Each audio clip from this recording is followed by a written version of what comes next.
अकोला येथील डवले ज्युनियर कॉलेजच्या विद्यार्थ्यांनी 12वी बोर्ड परीक्षेत उत्कृष्ट यश संपादन करून मोठी झेप घेतली आहे। फेब्रुवारी 2025 मध्ये अमरावती बोर्डाद्वारे घेण्यात आलेल्या इयत्ता 12वीच्या निकालात दरवर्षीप्रमाणे यावर्षी देखील डवले ज्युनियर कॉलेजचा निकाल 100% लागला आहे। यात विज्ञान शाखेतून साई संतोष इंगडे या विद्यार्थ्याने 92.83% गुण मिळवून अकोल्यात प्रथम क्रमांक पटकावला आहे।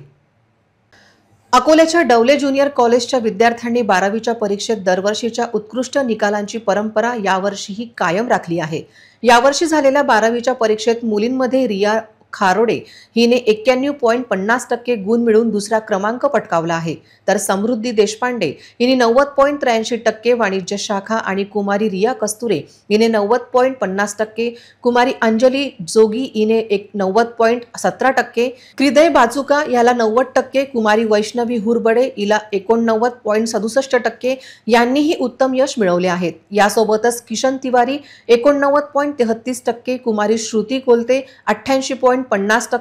चंदन नारदे 88.50%, शहनवाज मेमम 87.33%, कुमारी श्रेया अग्रवाल 87.17%, मंदार बाहेकर 87%, श्रीपाद पटोकार 86.83%, कृष ताकवाले 86.67%, कुमारी जानवी साठवणे 86.33%, दीप अग्रवाल 86.17%, कुमारी खुशी बजाज 85.67%, कुमारी आर्या पांडे 85.50%, मान्यता झवर 85.50%, पार्थ ठाकरे 85.17%, अमिश पाठक 85%, जियाउल्लाह खान याला 85%, अद्वैत पाठक 84.83%, कुमारी माही गडपायले 84.83%, वेदांत नरेंद्र लखाडे 84.67%, चेतक चौधरी 84.50%, कुमारी श्रेया फोगल 84.50%, वेदांत माहोरे 84.33%, कुमारी पलक चांडक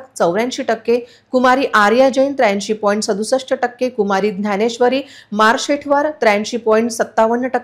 ऋग्वेद राजेंद्र लखाडे 82.50%, अथर्व जसानी 83.50%, धैर्य सारडा 80.33% आणि पद्मकांत बोंडा 83.33% यांनीही गुण मिळवून महाविद्यालयाचे नाव रोशन केले आहे। या सर्व यशस्वी विद्यार्थ्यांचे डवले ज्युनियर कॉलेजचे प्राचार्य प्रकाश डवले, सचिव श्रीमती मृणाल डवले, संचालक डॉक्टर अभिजित डवले, उपप्राचार्य श्रीमती वैशाली निवाणे, प्राध्यापक कविता बाळिंके, प्राध्यापक प्राची घिणमिणे, प्राध्यापक श्वेता फतेह, प्राध्यापक वरुची खेडकर, प्राध्यापक श्रद्धा देशपांडे, प्राध्यापक स्वाती बरोडे, प्राध्यापक रंजनी पांडे, प्राध्यापक एथिका दुबे, प्राध्यापक दीपाली चिकटे, प्राध्यापक पारिजात खराबे, सागर लोखंडे, श्याम सुलताने, किशोर स्वर्गे आदींनी अभिनंदन करून त्यांचा सत्कार केला।